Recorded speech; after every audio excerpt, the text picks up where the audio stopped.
C'était le jour de mon arrivée ici. J'avais pris la diligence de Beaucaire, une bonne vieille patache qui n'a pas grand chemin à faire avant d'être rendue chez elle, mais qui flâne tout le long de la route pour avoir l'air, le soir, d'arriver de très loin. Nous étions 5 sur l'Impériale, sans compter le conducteur. D'abord un gardien de Camargue, petit homme trapu, poilu, sentant le fauve, avec de gros yeux pleins de sang et des anneaux d'argent aux oreilles. Puis 2 Beaucairois, un boulanger et son gendre. Tous 2 très rouges, très poussifs, mais des profils superbes. 2 médailles romaines à l'effigie de Vitellius. Enfin, sur le devant, près du conducteur, un homme. Non, une casquette, une énorme casquette en peau de lapin, qui ne disait pas grand-chose et regardait la route d'un air triste. Tous ces gens-là se connaissaient entre eux et parlaient tout haut de leurs affaires, très librement. Le Camarguais racontait qu'il venait de Nîmes, mandé par le juge d'instruction pour un coup de fourche donné à un berger. On a le sang vif en Camargue, hein? Et à Beaucaire, donc. Est-ce que nos 2 Beaucairois ne voulaient pas s'égorger à propos de la Sainte Vierge? Il paraît que le boulanger était d'une paroisse depuis longtemps vouée à la Madone, celle que les Provençaux appellent la Bonne Mère et qui porte le petit Jésus dans ses bras. Le gendre, au contraire, chantait au lutrin d'une église toute neuve qui s'était consacrée à l'Immaculée Conception, cette belle image souriante qu'on représente, les bras pendants, les mains pleines de rayons. Et la chorale venait de là. Il fallait voir comme ces 2 bons catholiques se traitaient, eux et leur Madone. Elle est jolie, ton Immaculée. Va-t'en avec ta bonne mère. Elle en a vu de grise, la tienne, en Palestine. Et la tienne, ouh, la laide. Qui sait ce qu'elle n'a pas fait? Donne plutôt à Saint-Joseph. Pour se croire sur le port de Naples, il ne manquait plus que de voir luire les couteaux, et ma foi, je crois bien que ce beau tournoi théologique se serait terminé par là si le conducteur n'était pas intervenu. Laissez-nous donc tranquilles avec vos madones, dit-il en riant au Beaucairois. Tout ça, c'est des histoires de femmes. Les hommes ne doivent pas s'en mêler. Là-dessus, il fit claquer son fouet d'un petit air sceptique qui rangea tout le monde de son avis. La discussion était finie. Mais le boulanger, mis en train, avait besoin de dépenser le restant de sa verve, et se tournant vers la malheureuse casquette silencieuse et triste dans son coin, il lui dit d'un air goguenard. « Et ta femme, à toi, rémouleur, pour quelle paroisse tient-elle » Il faut croire qu'il y avait dans cette phrase une intention très comique, car l'impériale tout entière partit d'un gros éclat de rire. Le rémouleur ne riait pas, lui. Il n'avait pas l'air d'entendre. Voyant cela, le boulanger se tourna de mon côté. « Vous ne la connaissez pas, sa femme, monsieur? Une drôle de paroissienne, allez. Il n'y en a pas 2 comme elle dans Beaucaire. » Et les rires redoublèrent. Le rémouleur ne bougea pas. Il se contenta de dire tout bas sans lever la tête. « Tais-toi, boulanger. » Mais ce diable de boulanger n'avait pas envie de se taire, il le reprit de plus belle. « Viedaz, le camarade n'est pas à plaindre d'avoir une femme comme celle-là. Pas moyen de s'ennuyer un moment avec elle. Pensez donc, une belle qui se fait enlever tous les 6 mois. Elle a toujours quelque chose à vous raconter quand elle revient. C'est égal, c'est un drôle de petit ménage. Figurez-vous, monsieur, qu'il n'était pas marié depuis un an, paf, voilà la femme qui part en Espagne avec un marchand de chocolat. Le mari reste seul chez lui à pleurer et à boire. Il était comme fou. Au bout de quelque temps, la belle est revenue dans le pays, habillée en espagnol, avec un petit tambour à grelots. Nous lui disions tous, « Cache-toi, il va te tuer. » Ah ben oui, l'a tué. Ils se sont remis ensemble bien tranquillement. Elle lui a appris à jouer du tambour de basque. Il y eut une nouvelle explosion de rire. Dans son coin, sans lever la tête, le rémouleur murmura encore. « Tais-toi, boulanger. » Le boulanger n'y prit pas garde et continua. « Vous croyez peut-être, monsieur, qu'après son retour d'Espagne, la belle s'est tenue tranquille? Oh, mais non! Son mari avait si bien pris la chose. Ça lui a donné envie de recommencer. Après l'espagnol, ça a été un officier, puis un marinier du Rhône, puis un musicien, puis ce que je sais, moi. Ce qu'il y a de bon, c'est que chaque fois, c'est la même comédie. La femme part, le mari pleure, elle revient, il se console. Et toujours on la lui enlève, hein, et toujours il la reprend. Croyez-vous qu'il a de la patience, ce mari-là? Il faut dire aussi qu'elle est crânement jolie, la petite rémouleuse. Hein? Un vrai morceau de cardinal, vive, mignonne, bien roulée, avec ça une peau blanche et des yeux couleur de noisette, qui regarde toujours les hommes en riant. Ma foi, mon Parisien, si vous repassez jamais par Beaucaire, oh tais-toi, boulanger, je t'en prie, fit encore une fois le pauvre émouleur avec une expression de voix déchirante. À ce moment, la diligence s'arrêta. Nous étions en masse des Anglores. C'est là que les deux Beauquerrois descendaient, et je vous jure que je ne les retins pas. Farceurs de boulanger. Ils étaient dans la cour du masque, on l'entendait rire encore. Ces gens-là partis, l'impériale sembla vide. On avait laissé le Camarguais à Arles, le conducteur marchait sur la route à côté de ses chevaux. Nous étions seuls là-haut, le rémouleur et moi. Chacun dans notre coin, sans parler. Il faisait chaud, le cuir de la capote brûlait. Par moments, je sentais mes yeux se fermer et ma tête devenir lourde, mais impossible de dormir. J'avais toujours dans les oreilles ce « tais-toi, je t'en prie », si navrant et si doux. Ni lui non plus, le pauvre homme, il ne dormait pas. De derrière, je voyais ses grosses épaules frissonner et sa main, une longue main blafarde et bête, tremblait sur le dos de la banquette comme une main de vieux. Il pleurait. « Voilà chez vous, Parisien », il me cria tout à coup le conducteur. Et du bout de son fouet, il me montrait ma colline verte avec le moulin piqué dessus comme un gros papillon. Je m'empressais de descendre. En passant près du rémouleur, j'essayais de regarder sous sa casquette. J'aurais voulu le voir avant de partir. Comme s'il avait compris ma pensée, le malheureux leva brusquement la tête et plantant son regard dans le mien, « Regardez-moi bien, l'ami, me dit-il d'une voix sourde. Et si un de ces jours vous apprenez qu'il y a eu un malheur à Beaucaire, vous pourrez dire que vous connaissez celui qui a fait le coup. » C'était une figure éteinte et triste, avec de petits yeux fanés. Il y avait des larmes dans ses yeux. Et dans cette voix, il y avait de la haine. La haine, c'est la colère des faibles. Si j'étais la rémouleuse, je me méfierais.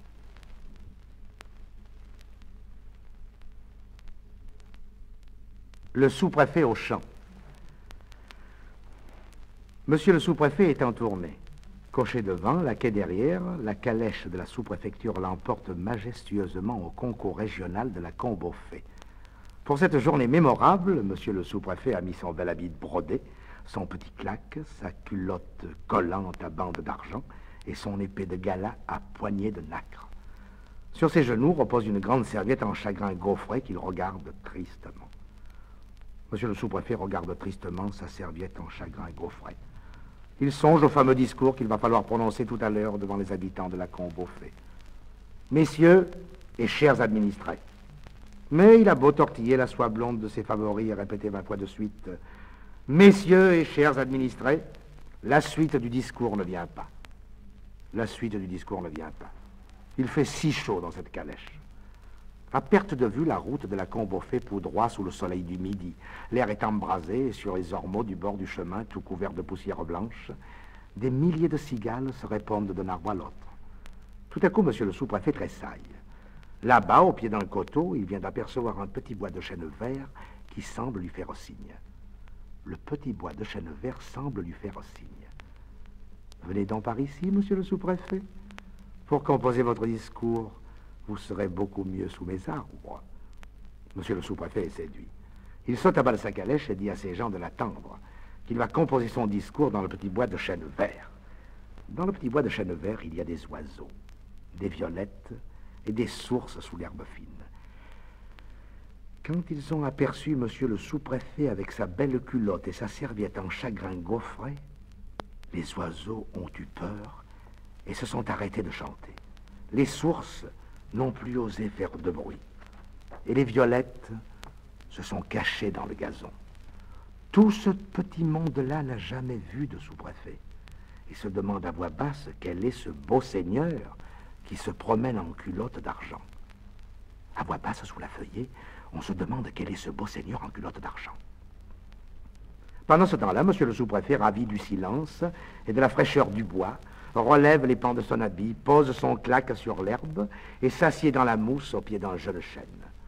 Puis il ouvre sur ses genoux sa grande serviette de chagrin gaufré et en tire une large feuille de papier ministre. « C'est un artiste, dit la fauvette. »« Non, dit le Bouvreuil. Ce n'est pas un artiste puisqu'il a une culotte en argent.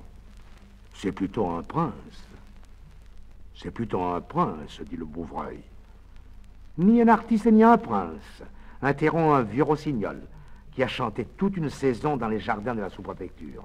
Je sais ce que c'est. C'est un sous-préfet. tout le petit bois va chuchotant, c'est un sous-préfet. C'est un sous-préfet. Comme il est chauve, remarque une alouette à grande huppe. Les violettes demandent, est-ce que c'est méchant un sous-préfet? Est-ce que c'est méchant un sous-préfet? Demandent les violettes. Le vieux rossignol répond, pas du tout.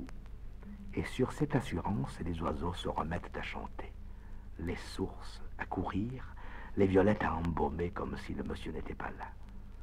Impassible, au milieu de tout ce joli tapage, monsieur le sous-préfet invoque dans son cœur la muse des comices agricoles, et le crayon levé commence à déclamer de sa voix de cérémonie.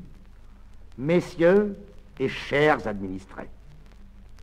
Messieurs et chers administrés, dit le sous-préfet de sa voix de cérémonie. Un éclat de rire l'interrompt. Il se retourne et ne voit rien qu'un gros pivert qui le regarde en riant perché sur son claque.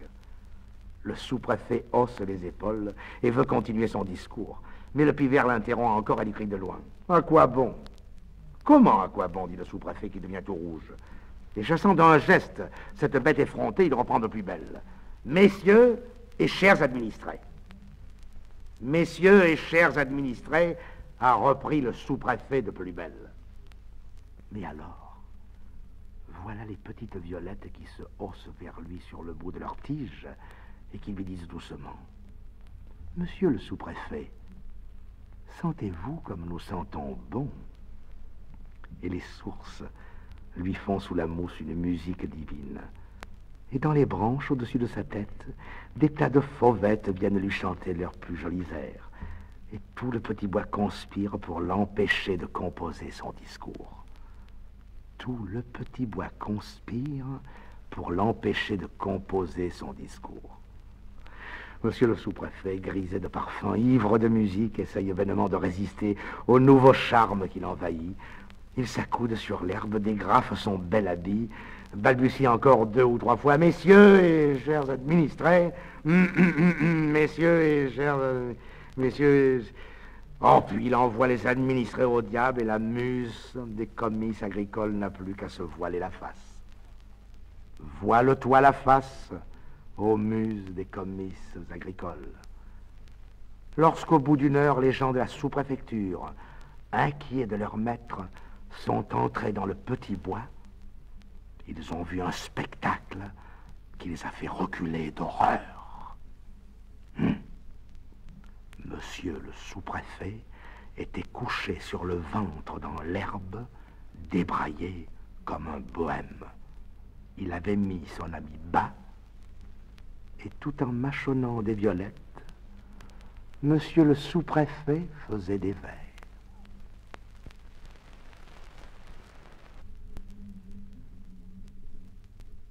L'élixir du révérend père Gaucher. Buvez ceci, mon voisin, vous m'en direz des nouvelles. Et goutte à goutte, avec le soin minutieux d'un lapidaire comptant des perles, le curé de Graveson me versa 2 doigts d'une liqueur verte, dorée, chaude, étincelante, exquise. J'en eus l'estomac tout ensoleillé. C'est l'élixir du père Gaucher. La joie et la santé de notre Provence, me dit le brave homme d'un air triomphant. On le fabrique au couvent des Prémontrés, à 2 lieues de votre moulin. N'est-ce pas que cela vaut bien toutes les chartreuses du monde? Et si vous saviez comme elle est amusante l'histoire de cet élixir. Écoutez plutôt.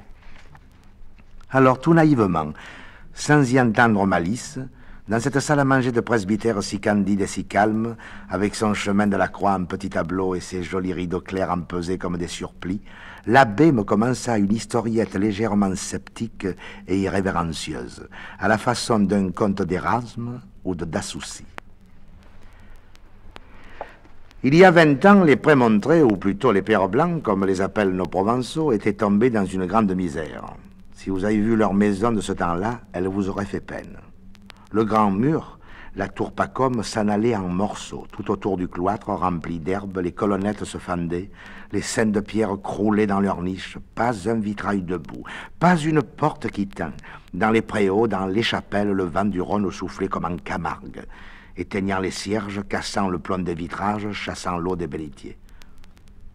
Mais le plus triste de tout, c'était le clocher du couvent. silencieux comme un pigeonnier vide, et les pères, faute d'argent pour s'acheter une cloche, obligés de sonner matine avec des cliquettes de bois d'amandier. Pauvres pères blancs. Je les vois encore à la procession de la Fête-Dieu défilant tristement de leurs capes rapiécées, pâles, maigres, nourris de citres et de pastèques, et derrière eux Monseigneur l'abbé qui venait la tête basse tout honteux de montrer au soleil sa crosse dédorée et sa mitre de laine blanche mangée de verre. Les dames de la confrérie en pleuraient de pitié dans les rangs, et les gros porte-bannières ricanaient entre eux tout bas en se montrant les pauvres moines. Les étourneaux vont maigres quand ils vont en troupe. Le fait est que les infortunés pères blancs étaient arrivés eux-mêmes à se demander s'il ne ferait pas mieux de prendre leur vol à travers le monde et de chercher pâture chacun de son côté. Or, un jour que cette grave question se débattait dans le chapitre, on vint annoncer au prieur que le frère Gaucher demandait à être entendu du conseil. Vous saurez pour votre gouverne que ce frère Gaucher était le bouvier du couvent, c'est-à-dire qui passait ses journées à rouler d'arcade en arcade dans le cloître, en poussant devant lui 2 vaches étiques qui cherchaient l'herbe aux fentes des pavés. Nourri jusqu'à 12 ans par une vieille folle du pays des Beaux, qu'on appelait Tante Bégon, recueilli depuis chez les moines, le malheureux Bouvier n'avait jamais pu apprendre qu'à conduire ses bêtes et à réciter son paternoster. Encore, le disait-il en provençal, car il avait la cervelle dure et l'esprit fin comme une dague de plomb. Fervent chrétien du reste, quoique un peu visionnaire, à l'aise sous le xylis et se donnant la discipline avec une conviction robuste et des bras. Quand on le vit entrer dans la salle du chapitre, simple et balourd, saluant l'assemblée, la jambe en arrière, prieur, chanoine, argentier, tout le monde se mit à rire. C'était toujours l'effet que produisait, quand elle arrivait quelque part, cette bonne face grisonnante avec sa barbe de chèvre et ses yeux un peu fous. Aussi, le frère Gaucher ne s'en émut pas. « Mes révérends, dit-il d'un ton bonasse en tortillant son chapelet de noyaux d'olive, on a bien raison de dire que ce sont les tonneaux vides qui chantent le mieux. Figurez-vous qu'à force de creuser ma pauvre tête déjà si creuse, je crois que j'ai trouvé le moyen de nous tirer tous de peine. Voici comment. Vous savez bien, Tante Bégon, cette brave femme qui me gardait quand j'étais petit. Dieu ait son âme, la vieille coquine. Elle chantait de bien vilaines chansons après boire. Je vous dirai donc, mes révérends pères, que Tante Bégon, de son vivant, se connaissait aux herbes de montagne autant et mieux qu'un vieux merle de Corse. Voire, elle avait composé sur la fin de ses jours un élixir incomparable, en mélangeant 5 ou 6 espèces de simples que nous allions cueillir ensemble dans les Alpilles. Il y a belle année de cela, mais je pense qu'avec l'aide de Saint-Augustin et la permission de notre père abbé, je pourrais, en cherchant bien, retrouver la composition de ce mystérieux élixir. Nous n'aurions plus alors qu'à le mettre en bouteille et à le vendre un peu cher, ce qui permettrait à la communauté de s'enrichir doucettement, comme ont fait nos frères de la Trappe et de la Grande. Il n'eut pas le temps de finir. Le prieur s'était levé pour lui sauter au cou. Les chanoines lui prenaient les mains. L'argentier, encore plus ému que tous les autres, lui baisait avec respect le bord tout effrangé de sa cucule. Puis chacun revint à sa chaire pour délibérer. Et séance tenante, le chapitre décida qu'on confierait les vaches au frère Trasibule pour que le frère Gaucher puisse se donner tout entier à la confection de son élixir. Comment le bon frère parvint-il à retrouver la recette de Tante Bégon? Au prix de quels efforts? Au prix de quelle veille? L'histoire ne le dit pas. Seulement ce qui est sûr, c'est qu'au bout de 6 mois, l'élixir des pères blancs était déjà très populaire. Dans tout le comtat, dans tout le pays d'Arles, pas un mas, pas une grange qui n'eût au fond de sa dépense, entre les bouteilles de vin cuit et les jarres d'olive à la picholine, un petit flacon de terre brune cacheté aux armes de Provence avec un moine en extase sur une étiquette d'argent.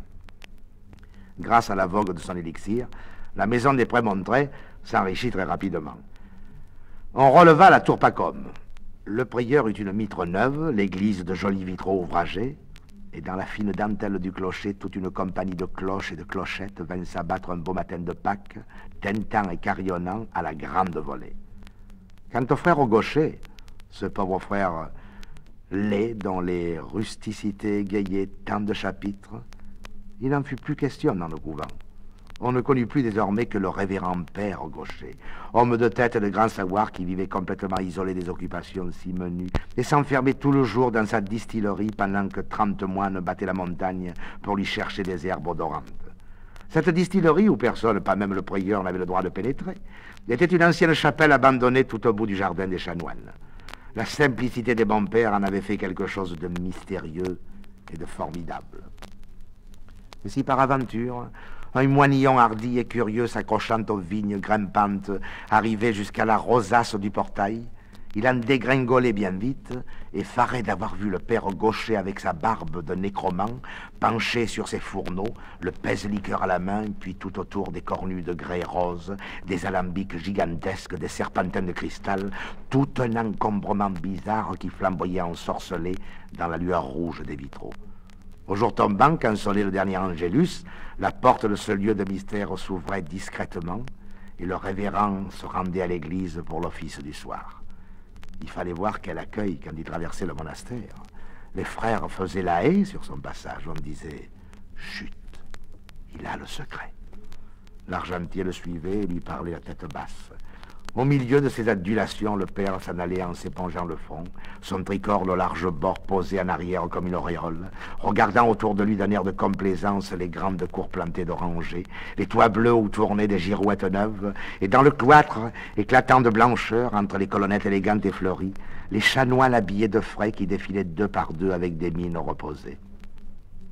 C'est à moi qu'ils doivent tout cela, se disait le révérend en lui-même. Et chaque fois, cette pensée lui faisait monter des bouffées d'orgueil. Le pauvre homme en fut bien puni, vous allez voir. Figurez-vous qu'un soir, pendant l'office, il arriva à l'église dans une agitation extraordinaire, rouge, essoufflé, le capuchon de travers, et il trempa ses manches jusqu'au coude. On crut d'abord que c'était l'émotion d'arriver en retard. Mais quand on le vit faire de grandes révérences à l'orgue et aux tribunes, au lieu de saluer le maître-autel, traverser l'église en coup de vent, errer dans le chœur pendant 5 minutes pour chercher sa stalle, puis une fois assis s'incliner de droite et de gauche, en souriant d'un air béat, un murmure d'étonnement courut dans les trois nefs. On chuchotait de bréviaire à bréviaire, « Qu'a donc notre père Gaucher? Qu'a donc notre père Gaucher ?» Par 2 fois, le prieur impatienté fit tomber sa crosse sur les dalles pour commander le silence. Là-bas, au fond du cœur, les psaumes allaient toujours, mais les répons manquaient d'entrain. Tout à coup, au milieu de la Vévérum, voilà mon père Gaucher qui se renverse dans sa stalle et entonne d'une voix éclatante. Dans Paris, il y a un père blanc, patatim patata, tarabine taraban. Consternation générale. Tout le monde se lève en criant. Les chanoines se signent. La crosse de Monseigneur se démène, mais le père Gaucher ne voit rien, il n'écoute rien. Et 2 moines vigoureux sont obligés de l'entraîner par la petite porte du cœur, se débattant comme un exorcisé et continuant de plus belle ses patatins et ses tarabans. Le lendemain, au petit jour, le malheureux était à genoux dans l'oratoire du prieur et faisait sa coulpe avec un ruisseau de larmes. C'est l'élixir, Monseigneur. C'est l'élixir qui m'a surpris, disait-il en se frappant la poitrine. Et de le voir si marri, si repentant, le bon prieur en était tout ému lui-même. Alors allons, père Gaucher, calmez-vous. Tout cela séchera comme la rosée au soleil. Après tout, le scandale n'a pas été aussi grand que vous pensez. Il y a bien eu la chanson qui était un peu... Enfin, il faut espérer que les novices ne l'auront pas entendu. À présent, voyons, dites-moi bien comment la chose vous est arrivée. C'est en essayant l'élixir, n'est-ce pas? Vous auriez la main trop lourde, oui, oui, je comprends. C'est comme le frère Schwartz, l'inventeur de la poudre. Vous avez été victime de votre invention. Et dites-moi, mon brave ami, est-il bien nécessaire que vous l'essayiez sur vous-même, ce terrible élixir? Malheureusement, oui, Monseigneur. L'éprouvette me donne bien la force et le degré de l'alcool, mais pour le fini, le velouté, je ne me figure qu'à ma langue. Ah, très bien. Mais écoutez encore un peu que je vous dise.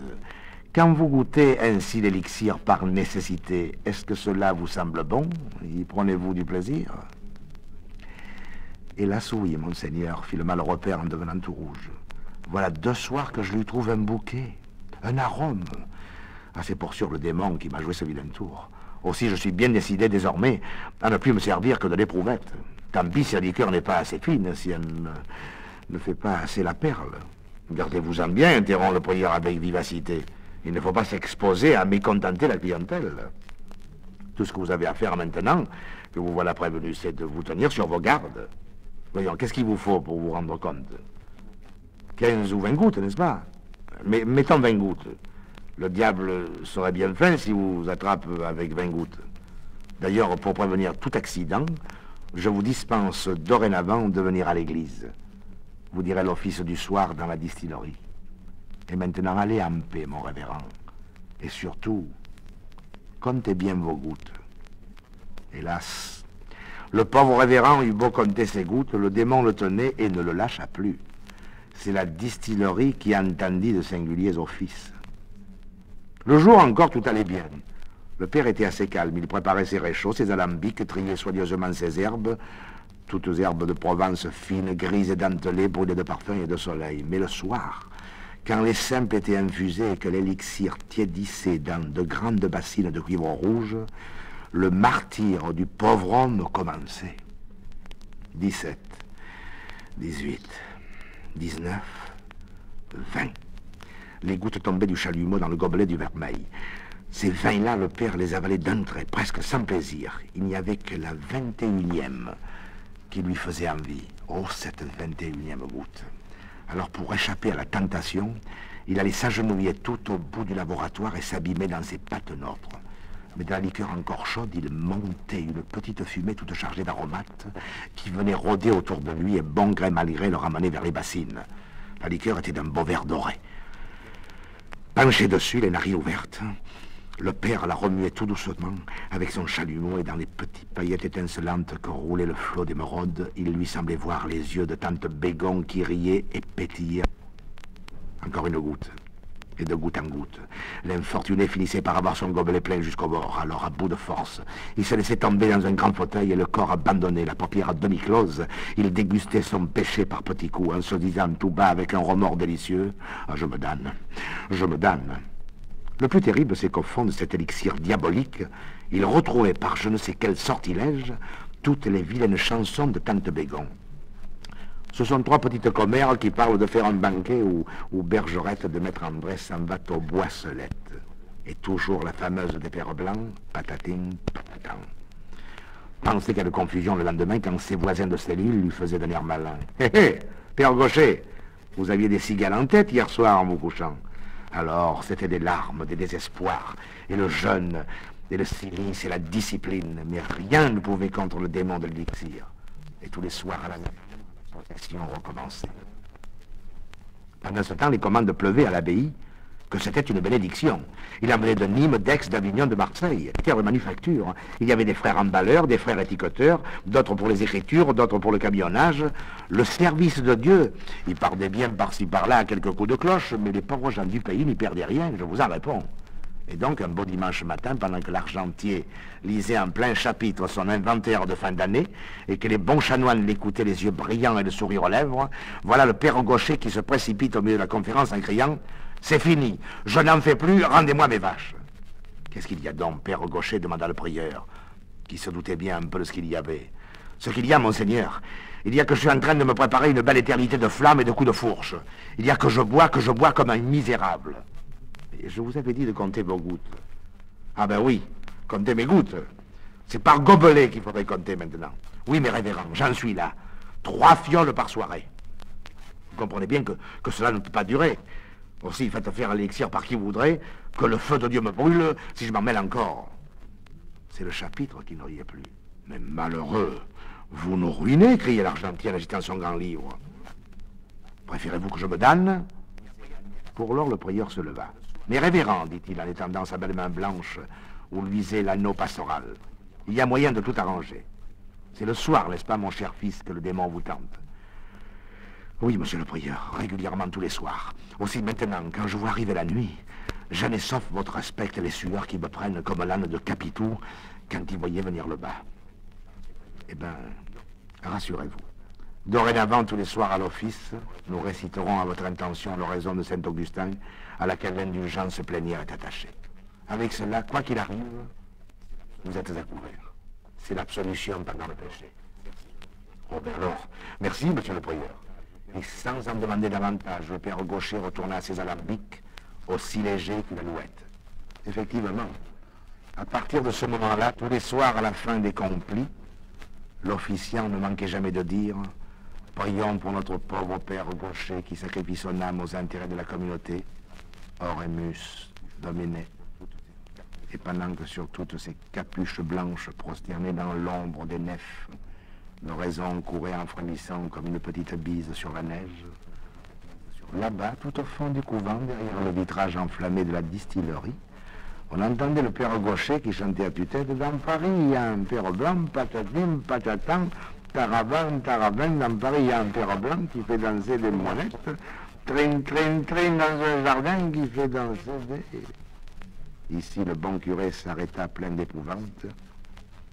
Miséricorde, si mes paroissiens m'entendaient.